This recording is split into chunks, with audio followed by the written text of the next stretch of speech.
I'm getting old. Good morning, Skip. What you got Here here? it is, 11:35. Yeah, good luck, Trace. We're eating your ice cream.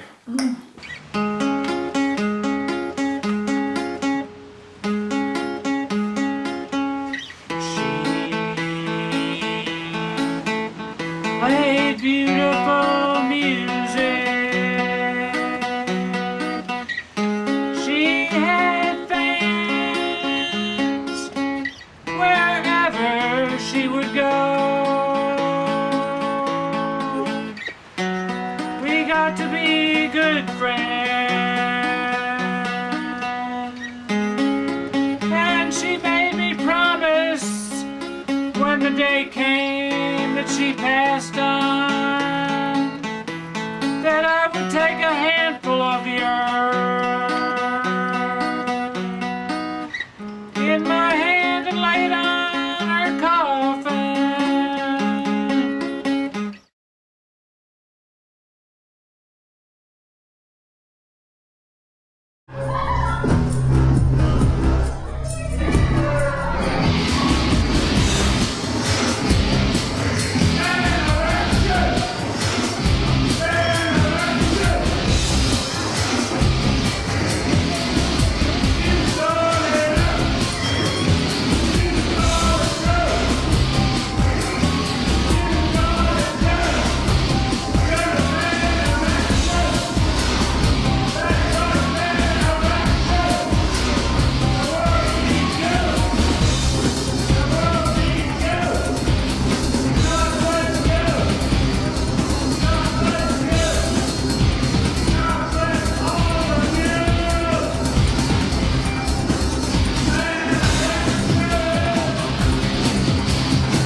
Mission, and with it you're gonna find submission.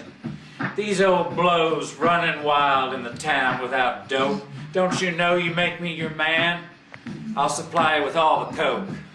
You'll have crack, you'll have heroin, you'll have weed, you'll have acid, you'll have shrooms.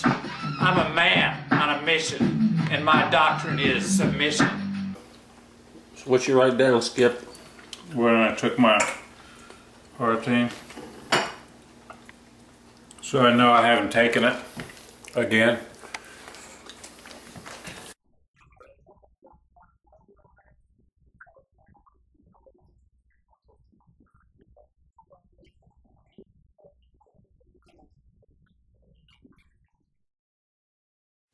Once a month you go and you get an injection in your butt cheek Yeah, every 4 weeks. of, what is it, Haldol? Yeah, And to offset the side effects of the Haldol, I take Artane and Xanax. you take Artane, and then to offset the side effects of the Artane you take No, Xanax. Xanax is an anti-anxiety pill also. Life isn't easy, but whoever said it would be, right? Yep. Whiners can't handle it. What's your take, Count? Are you patriotic? I try to be, I guess. I'm an earthling.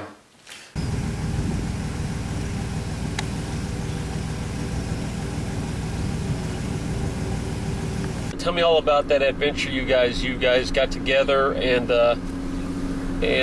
so what happened to Well, he wanted to marry me. He proposed to me. Now I just said, you're way out of line, but Well, let's start from the beginning. First, you guys, I guess what happened is you went off your medication, and then you got to come with you to California. Now, what was the plan? the plan was to go to Sony and sell them some music, and also to go to Disneyland and sell them the Captain Laser cartoon, but they said they did not purchase unsolicited material, which was a hurdle I couldn't get around or over. But so you and got in the car and you guys took off, and I was hell-bent for leather, as you might say. Well, so what I heard was you guys pretty much didn't stop. You just drove straight through, and you kept up the whole time, all the way on out there. Well, we stopped in Miami, but I was all wound up. I couldn't sleep, so I said, well, we're just wasting time sitting here, and I'm paying the motel room. But some people really like the scene that was in San Diego. I was in Denny's restaurant, and there were these 4 or 5 cops that came in, and I walked up to them and said, who's in charge here? And, of course, the cop that was in charge said, I am. And I just said, well, pretty nice town you have here, officer. I'm really a nice guy, but the world's fucked up. When you guys went to first, when you got out to California, where did you go first? Did you go to Sony Music, or did you go to Disneyland? No, we didn't make it because I made the mistake of calling my sister, and she told me that she would call the police and that they would give me a police escort to the Veterans Administration Hospital in San Diego. Of course, it was all bogus. It ended up in failure. They came to the Denny's and they fucking cuffed my ass and threw me in their squad car. There was no police escort. That was all bogus. I should next time I take a trip, I'll be sure not call any of my siblings. So you didn't make it to Sony or Disneyland? Well, I did after then Rod and I were separated. I left him at the motel room while I went to Denny's, and I gave him $100 in case we got separated, which really wasn't enough. Wasn't enough. He had to get back to Springfield on $100. Did he make it back on 100? Somehow he did. I don't know how he did it. I couldn't have done it. So anyways, I ended up in the San Diego psych ward. They said they were full up, so they couldn't keep me. So they put me in an ambulance and brought me up to Loma Linda, Nixon's hometown, there in California. And I was in there for about 2 or 3 weeks. I got hit. Some Hispanic guy hit me over the head because I was fucking with his psychiatric commitment papers. Unbeknownst to me, I was just looking for paper, and I was going through the drawers because they gave me some Haldol, so I was all fucked up on that shit. Was saying that I shouldn't be talking about Hispanics and sending them all back to Mexico because they were illegal, because they were going to beat my ass. And I said, well, I don't care. I've had my ass beat before. I mean, I'm a man. And he got all indignant and made a big scene. He was a big baby. They should have had him in diapers. Of course, war is insanity at this age because we're so advanced and it's so easy to kill civilians, innocent civilians like Bush did in Iraq. But Earth Blaster, there would be a giant tunnel dug into the center of Earth, and then Earth Blaster essentially is a large atomic bomb that's put on a missile aimed towards the center of Earth, and Earth Blaster, if it was used, it would obliterate the whole planet from the outside, or from the core outwards, rather. But I'm brutal. People f with me, I f them back. What's Richard Christie doing today, you think?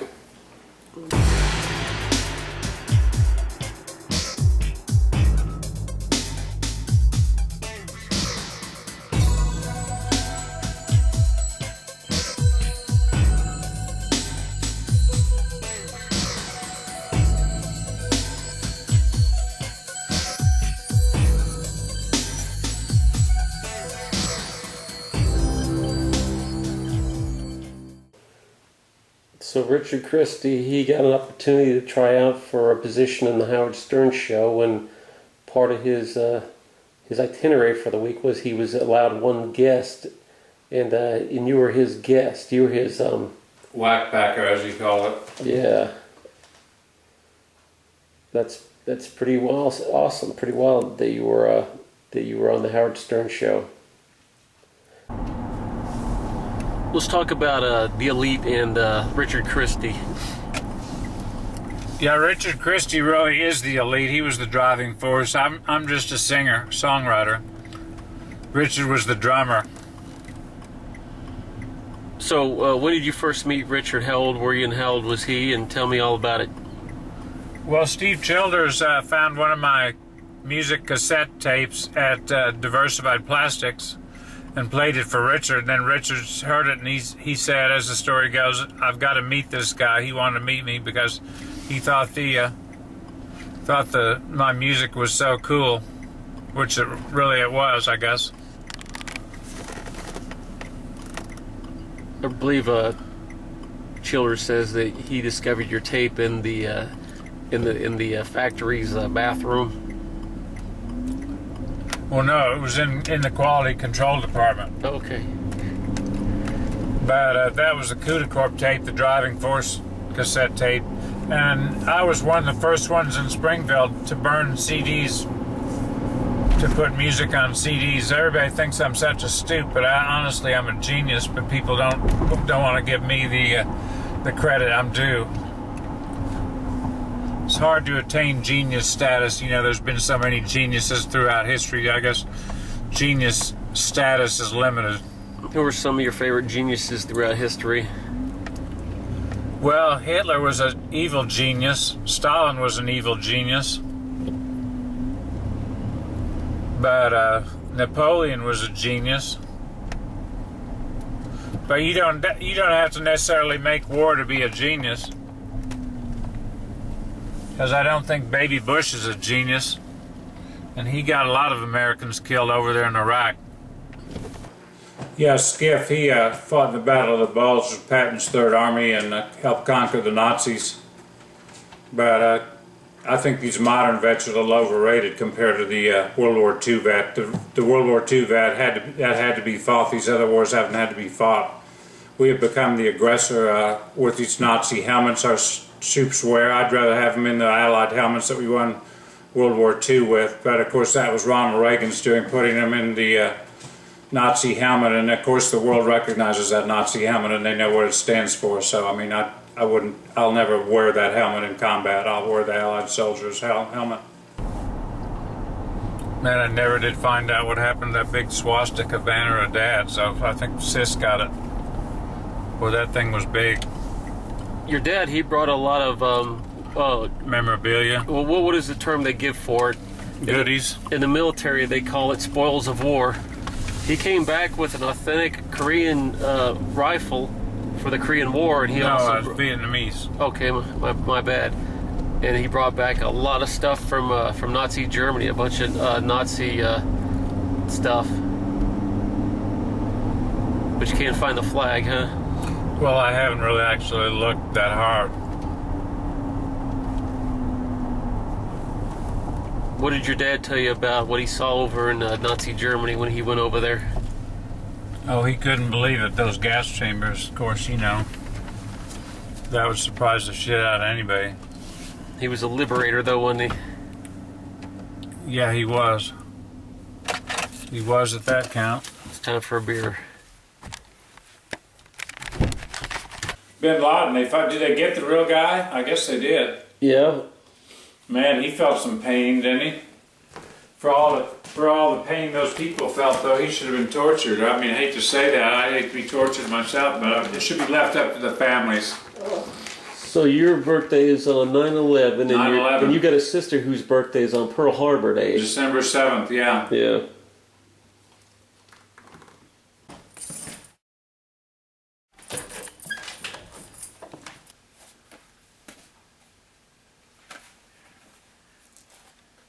Yeah, here you go. Meet Mr. Hitler. That's pretty well. Where'd you get that, Skip? I got that here from the original.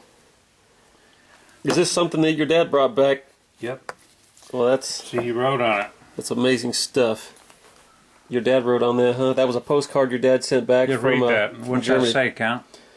Which part? Over here on the left. How about that? You can be certain that Der Fuhrer isn't around the front right now. And what is the rest of that? Says, isn't around the front right now. Regards from somewhere here in Germany. Love, Ted. Yeah. Yeah, this is the master copy, but I had copies made. Pretty good job, though, isn't it? Yeah, absolutely. So your dad, he went over there and kicked Hitler's ass. That's pretty awesome, huh? Yeah, it's a Dust Bowl. Skip, why don't you tell me about the fanatic picture here? Oh, that was taken in 1977. Yeah, that was right after I got out of the Army. Some people think this picture here was younger than that one. But actually, this picture was taken in 79 and this was taken in 77.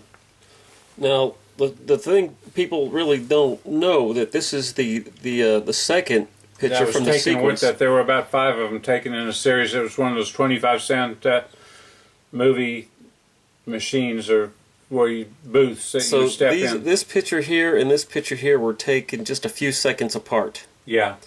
And the look on your faces here It was just a pose. I'm an actor like Reagan. Uh-huh, okay. I need a monkey to make a movie with. Yeah. Yeah, here I just bought this. I got Windows 8 on this bitch. You see one of those little notebooks? Let's check it out. This is your new computer. Have you seen how they work? Why don't you start it up? It basically doesn't have much on it, Count. It's brand new. Yeah. So tell me again. Oh, I'll look away while you're putting your password in. Tell me again, Skip, about what happened online with that one girl. Oh, which one? The one you gave $500 to. Oh, that one. She So what happened sent there? me a totally nude photo. And she charged you $500? Well, she wanted, no, I just, out of the generosity of my own heart, I give people money when I have extra money. Yeah. I mean, it's just the way it is. You got to create jobs by giving away money. Yeah.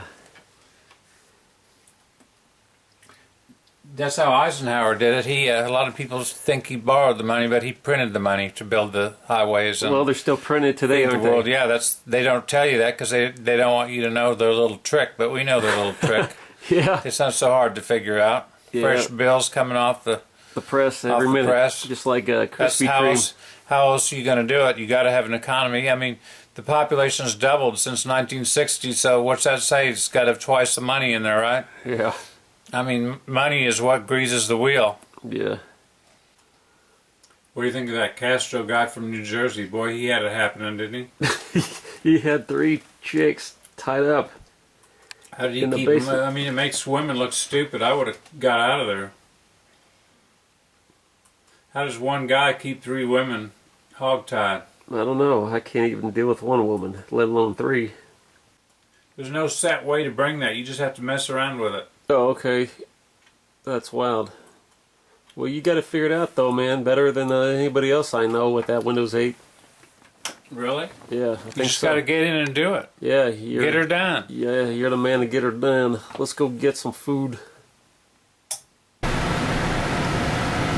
Yeah, back to cooked his own goose. You know, you're responsible for your own actions. I can't be there to babysit you. I'd like to be able to. And it's not that I can't help anybody, it's just that I can't help everybody. Because once you start giving stuff away, a line forms. Because everybody likes free stuff. Yeah. Especially when it's money being given out. Oh, that story about suicide attempt? Well, I always knew it would fail because, you know, that's just the way poor was. He couldn't succeed even on a suicide. Anyways, what he did, these blacks partied with him, and somehow they got his student loan money out of a book he had it stashed in, $2,000, and that sent him into a state of depression because he realized he didn't have the money to get him through school, and his life was ruined for that point of it. And so he tried to commit suicide. So he built this little fort of chairs and a blanket around the wall heater, the natural gas wall heater. And then he disconnected the gas line so that he would try to kill himself. He thought he could kill himself with natural gas, and I don't think he can die from a natural gas. I mean, it's different than the kind of gas the Nazis used in the concentration camps to gas people.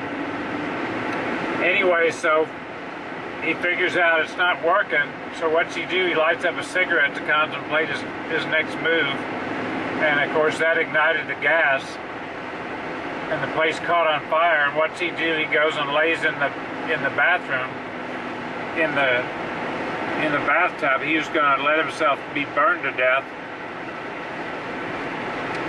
and that didn't work. The firemen came, and they arrested him and took him. They put him in the Marion Center.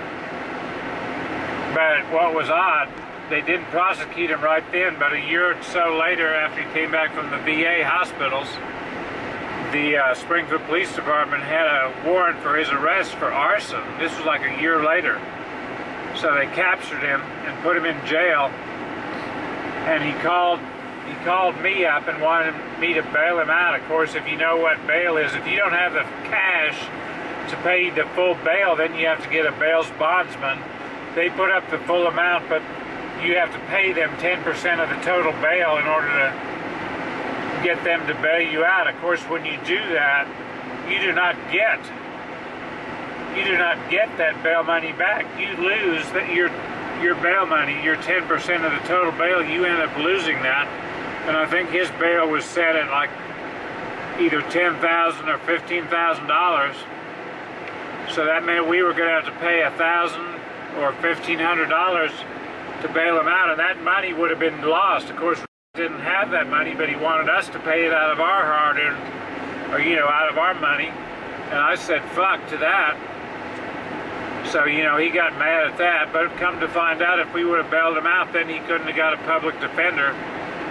But anyways, they more or less pleaded temporary insanity, so they let him off. Otherwise, he would have probably done 10 to 15 years in the Missouri State prison system because he was guilty of arson.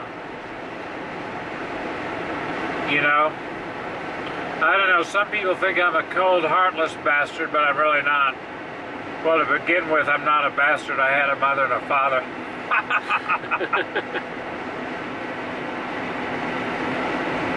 Then there was this other guy that wanted to kick his ass because he was in a couple apartments down the way in the same apartment complex that was in. And this particular guy was weighing up a pound of weed in ounces when the cops came and knocked at his door and said, "You got to leave, there's places on fire." And of course, it was always leery that this guy would try to kick his ass later on down the road because he was the one that almost got him busted. Yeah. Wow. But thank God he didn't get burned to death. He lived to tell the story, which the story is totally hilarious. You got to be able to laugh at yourself. When I took off to Waco, this was in the early 90s. Of course, I was fleeing the psychiatrist here in Springfield because they wanted to give me an injection against my will of Haldol. And if you've ever been on Haldol, you'll know that you don't want to be on it either because it fucks your world up. It makes you where you can't work a real job. In fact, I blame the psychiatrists for a lot of America's problems because they get everybody on pills. And these young people today, a lot of them don't know whether they're coming or going. They're so pilled up. But anyways, so the thing about Waco, yeah.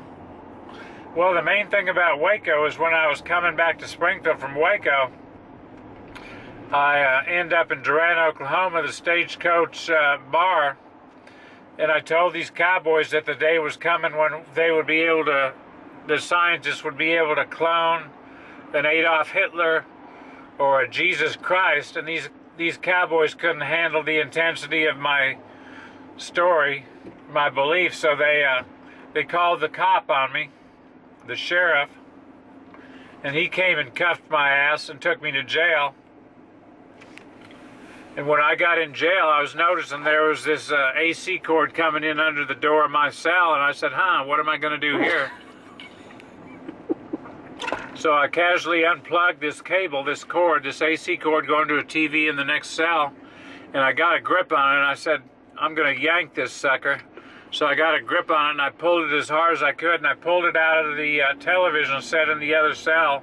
And of course, when that guy's TV quit working, he was going psycho.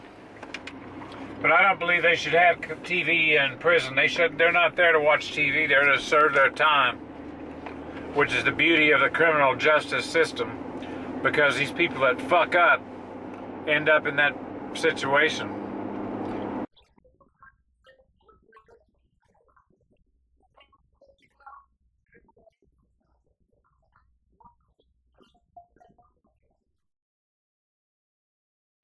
So, can you tell me about your trip to Florida when you recorded Some Boys? Yeah, I decided to take off on my own, because when you have someone else, you got to deal with their issues. So we got down there, and of course I almost wrecked the car. I hit one of those islands down there in Florida, and my little Geo Metro was actually airborne for about 2 seconds. All 4 tires and wheels were off the ground. We were in orbit. Luckily it didn't hurt the car, and I was able to make it back to Springfield. But I drove down there unannounced to Richard and Childers, and of course the day after Thanksgiving of 2001 we made the Some Boys album, and that's one of the better albums. Patriotism can be as dangerous as nationalism. So many of these Americans are patriotic, and it turns my stomach and makes me sick to see patriotic jibs. There's no, who's going to die for a stupid flag? Some stupid person. If there was some great cause, but there's no great causes anymore in today's world. The world's gone to hell in a handbasket. But it's still fun living, isn't it? But my so-called illness actually is caused by head injuries. I do not have a body chemistry imbalance like some would like to say. I've had 5 head injuries in my life, and I come out swinging after each one. I mean, why let it hold you down and hold you back? Life goes on. You can't give up. Could you talk about the nature of these injuries, how they occurred? Yeah, the first head injury, I started a rock fight with a kid when I was 10 years old on the island of Okinawa, and my rock missed him, but he winged one back and hit me in the head, and of course I had to have stitches in my head. Then my second head injury was when I was living in Fort Monroe, Virginia. I was going across this, I was driving my bike on a road, and there were these railroad tracks that had intersected the road, and it had just rained, and my bicycle tire got caught in the rail that was intersecting the road, and I fell over because of that and hit my head. I had a concussion, woke up about 30 minutes later in the hospital. I had a concussion. Of course, the most devastating head injury was when I was 20 years old in about 1974. I was 20 years old, as I say, and I was intoxicated on Miller High Life 16-ounce cans and peppermint schnapps, and then was also smoking a bunch of weed. And I hit the blackout stage of drunkenness, and I rolled my Volkswagen Sunbug on its left side, and I'm lucky I didn't lose my left hand because it was in August or July of that year, and I fell over and my hand was at the window. So I'm lucky I didn't lose my left hand. If I would have lost my left hand, I wouldn't be where I am today, because I'm a musician, as you're well aware of and know. And then of course, after I rolled the Volkswagen, we drove up to House of Sound to see if anybody was there, and of course no one was there. And like I said, I was in the blackout stage of drunkenness. I don't even remember what happened, hardly. And some guy drove by and slowed down in a pickup truck, and I started yelling at him and got in the back of his pickup in the bed. And he pulled over there behind Biederman's going about 30 miles an hour. And I somehow jumped out of the truck, but I broke my nose, and of course that was the worst head injury I had. But, like I say, you get over it. You have to. Life goes on. But even though I've had 5 head injuries, they never had to drill into my mind or my brain to relieve the pressure like they do with some people in their head injuries. I've got a friend I know that I won't mention his name, but he's practically a vegetable. I mean, he can't even wipe his own ass. It's kind of sad. I think I'd rather be dead. I had my right cheekbone kicked in by some Negroes. What happened? I'd been out by the swimming pool all day yelling the N-word at all the blacks in the neighborhood, and of course I wasn't aware of this, but I was given a ride home from the bar that night, and there were 5 Negroes laying to kick his ass, and I just happened to be with him. And of course, you know, what kind of a friend would I be if I would have let him just kick his ass and murder him?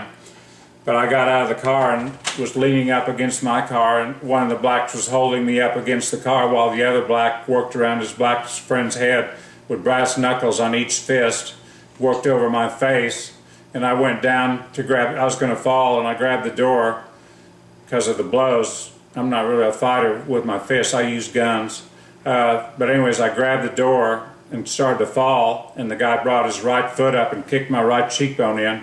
And at the moment of impact, I thought, oh my God, I've lost my right eye. So I took off running and got some help, and of course they fled.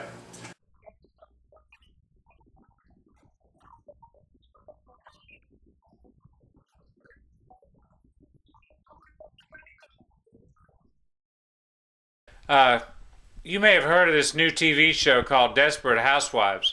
Well, there's no reason to be desperate. Just give me a call. My name's Skip. I guess a lot of people don't know it, but I'm a connoisseur of women. That's why I'm still single at age 59, going on 60. Is because variety is the spice of life. Don't you ever forget that. Who wants to be tied down to just one partner when you can have a bunch of partners? Desperate Ozark singles when you've got nothing left to lose. Hello, my name's Remington Stiff. I'm trying to get a date, a legitimate date. You know, I'm a member of Desperate Ozark Singles, and I'm here to tell you any girl that goes out with me will have a good time. Not that I spend that much money on a date, but I feel like my personality will keep them entertained, and I hope they keep me entertained with their personality as well. You know, with today's technology, you can meet all kinds of people through the internet or over a dating service. So, you know, get out there and show yourself off, because I mean, everybody's got a great chance in today's world. You can reach me at 777. So please give me a call and we'll hook up. Call Remington Stiff at 777. Hello, my name is Henry. I just got back from a cruise. I wish you could have been there. But, you know, like all my dates, I go Dutch. It's not that I'm cheap, it's just that I'm broke. I don't have the money. And, you know, this custom we have here where the guy pays for everything, let's turn it around. Let the lady pay for everything, see how they like it. You know? No offense, man, of course, but I mean, you know, it's an unfair world out there. You can look me up at 776. Desperate Ozark Singles. Thumbs up to you, baby. Dial Henry at 776. Well, have you heard the latest? What's The that? Russians are giving missiles to Syria. They're giving them sea missiles where they can sink ships from the sea, Oh, which they need to. I don't think the United States should be trying to overthrow governments. And Obama's just like the Bushes.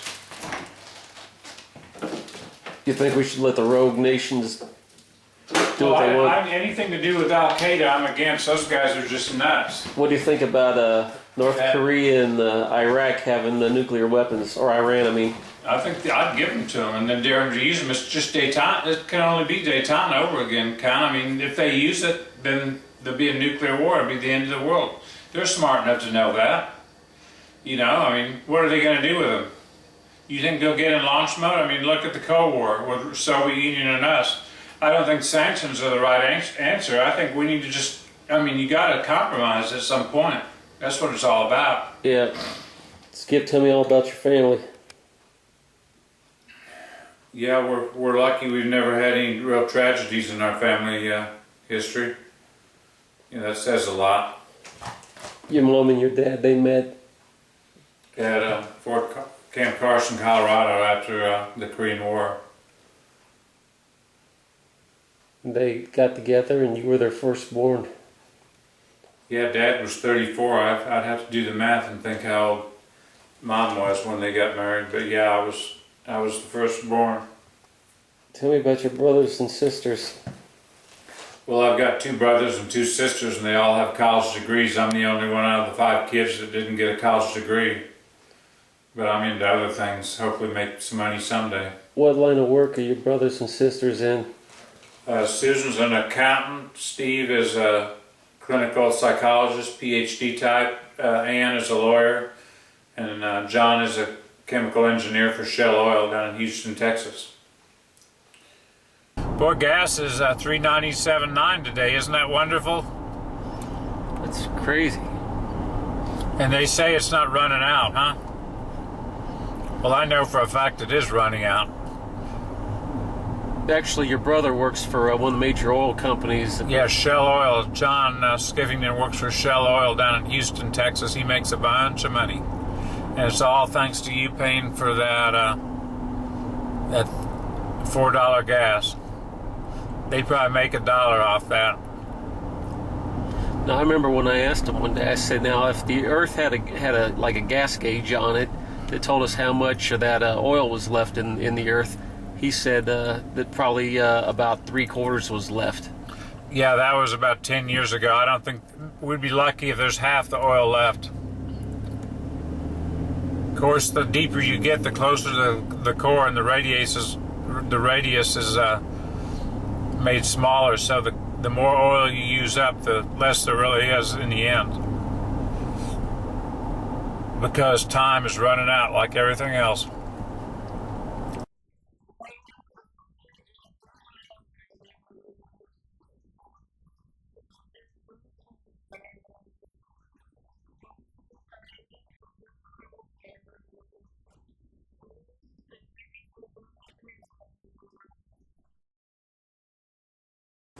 Yeah, this was one of my girlfriends. She was really a good kid, but life was hard for her. And then this is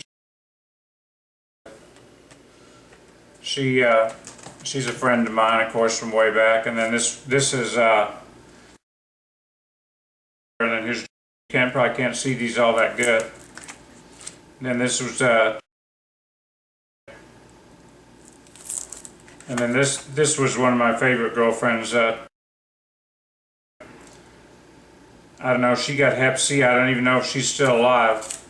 This would have been about 1984, because that was a 1984 Nissan that I owned at the time. Of course, there's again, she was really a good girl. And this is just some political pictures that I took out of a Life magazine. You know, Washington, Lincoln. Of course, here's FDR at Yalta with Stalin and Churchill.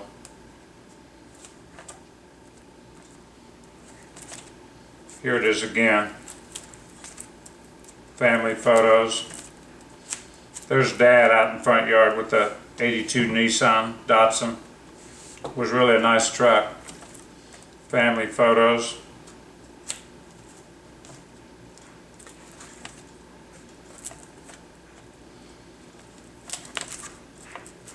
I just love to take pictures. And then here's a black woman friend of mine with her daughter. Yeah, that must have been in the 80s. Those were sure some good times. Then here's some photos of me. More photos. These were all taken with a Polaroid. I don't even know if they make Polaroid cameras anymore, really. They sure were a lot of fun to have. Then here's some pictures of me at a party with some friends. Had a good time that night.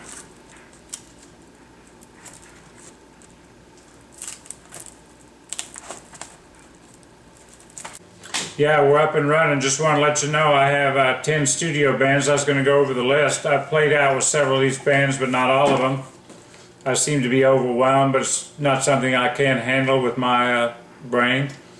The first project was the spoken word solo project, which is just me alone. There's a about a 60-minute tape of all ditties and songs, which is pretty amazing.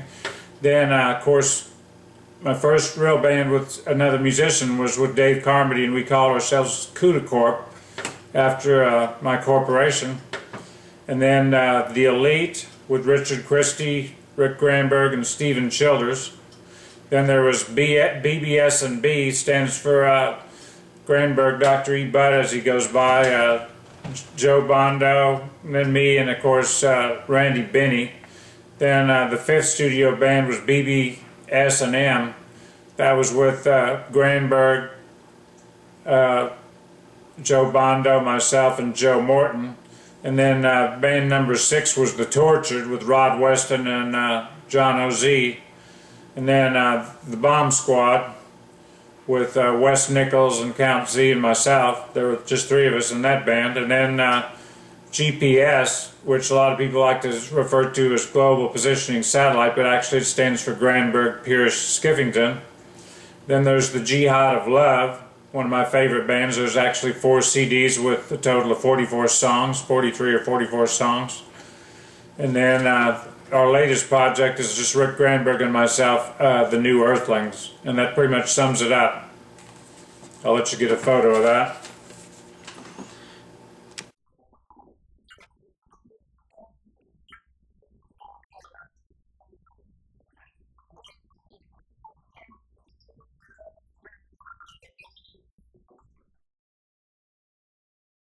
But life is good to us.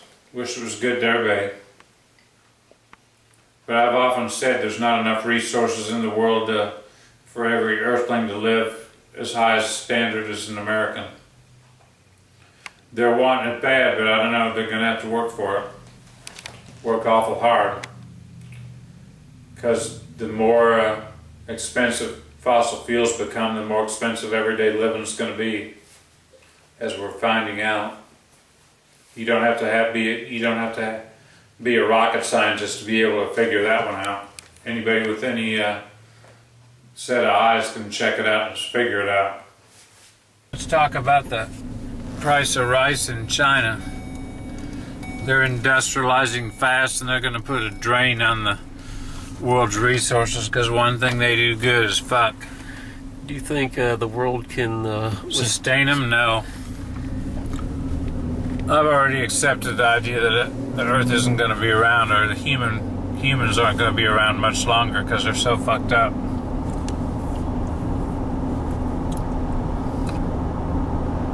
But it'll be nuclear. Skip, there's 2 reasons why I hold you in higher esteem than my other friends. One is because you've never lied to me, and I know you'd never lie to me. And the other thing is, you were the one guy who went out of your way to get me laid. Well, you know, you're a good friend, Count. And I appreciate that. Because other guys would be thinking of themselves first, but you were looking out for me, and I appreciate that. Well, you've done a lot for me, Count, you know, yeah. As far as digital stuff goes. Well, I love the gadgets and the electronics and things, sometimes more than people, but you know. Yeah. But the machines don't let you down, although people do. But Skip doesn't let you down. He's a true friend. Right? You know, even if you're on bad terms with someone, you can usually work it out if you attempt it. Yeah. Well, 2 people have to make up their minds that they're going to put their differences aside, I guess.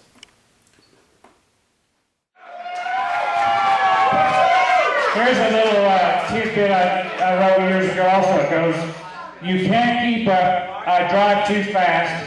You fall behind. I make it last.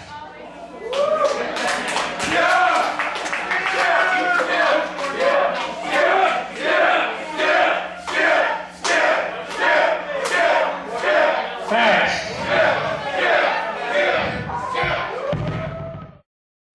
Yeah, this is my book, We Are Great, that I came out with in the fall of 2010. There's my submersible jet aircraft the Russians are now building, and the Chinese want to build copies because it's so effective. Some Pakistani guy told me the next world war will be fought on water.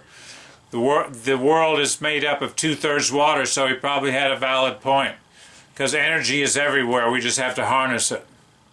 But anyways, the whole point of my book was to inform people that there's more to life than meets the eye. And I've been working on this stuff since 1979, so it's a collection of my writings since 1979. I think you'll enjoy it because it's really a good read. It's only 49 pages long, but you can read it in like 3 hours. Some people like to read slow. I like to read about medium speed because the slower you read, the higher comprehension rate you have. You know, and the point of going to school is to learn a trade or a skill or to attain knowledge. They also say that knowledge is growing exponentially. If you know what that means, that'll really trip your ass out. One thing I do want to make a comment about is what Steve Jobs said, and I agree with this. If you've never done LSD, you'll never understand him or me. So, have a good day.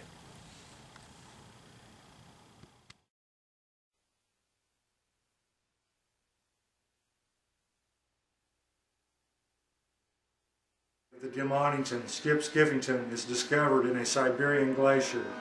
According to legend, the Skiffington Messiah spread his incendiary vision from the Americas to the Orient during the early 21st century, establishing the new order of divine torture. The Skiffington cults waged war upon the feeble, dead robots of the earth for over 200 years. But in the year 5012, the frozen body of the Demonington is discovered in a Siberian glacier. According to legend, the Skiffington Messiah spread his incendiary vision throughout all of the known universe. Just as bad to plot against us. I am up front and in your face. It's your own It's a disgrace. It's your fault. We don't need a scapegoat. We have you. You are not a scapegoat. You are the cause of your own demise. You run your own world. Feast on the pleasure of my nightmare. Feast on the pleasure of my dreams. You know you can only get away with so much before it all catches up with you. That goes for each and every human that has ever existed up till now. Now the future will change because we have made it so. We have rallied your support through video cams and cassette tapes and CDs. Now you know us. You know who we are. We are no longer strangers to the unheard mind. We are everywhere. We are everything.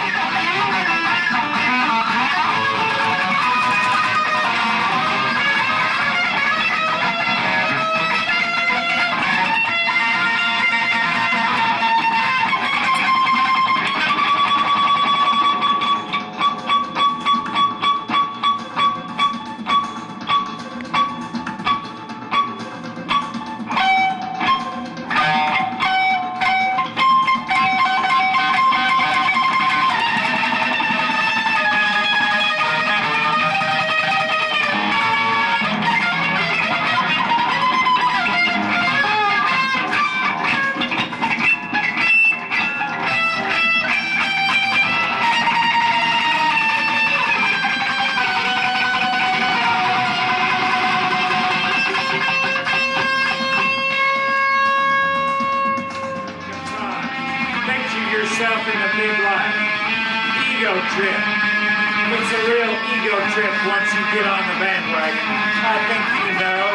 It all goes back to your love. Just once. I've crunched the numbers and it don't add up. You can do the math and figure it out for yourself. You've seen it before. You're going to see it again. Take off your panties. Let's do it again. You know what I mean. You can't stop it. This existence is relic of the future.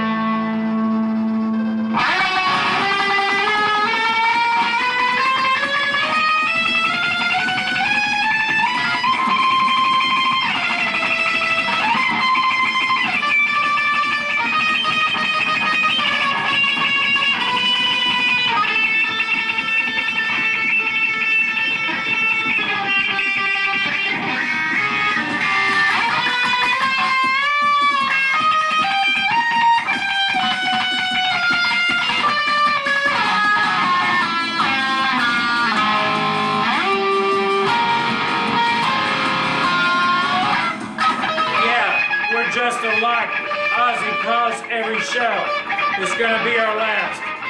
We just can't take the chaos and pressure the endless zombie stars of our stoned out legions. The constant questions about the sordid thing of our godlike creature process. We have the purest love-hate relationships with our guitars and groupies. There is our lives that source our eternal morbid fascination.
history books of tomorrow demand that we progress. Spaceman rising. Spaceman rising.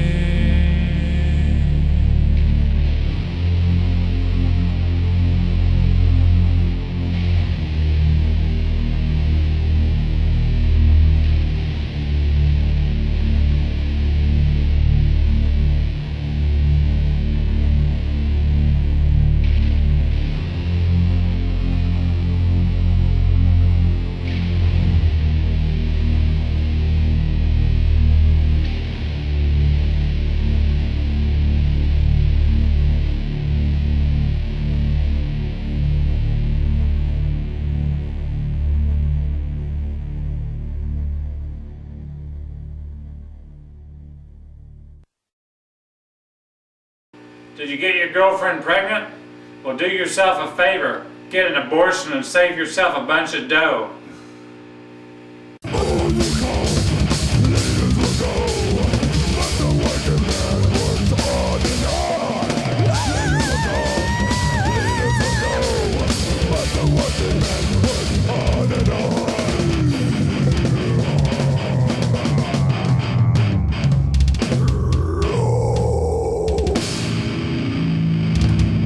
Suspense.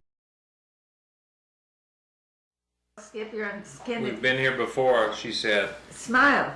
No, you haven't, I told her. Smile. She said, is that all there is to it? I said, yeah, till tomorrow.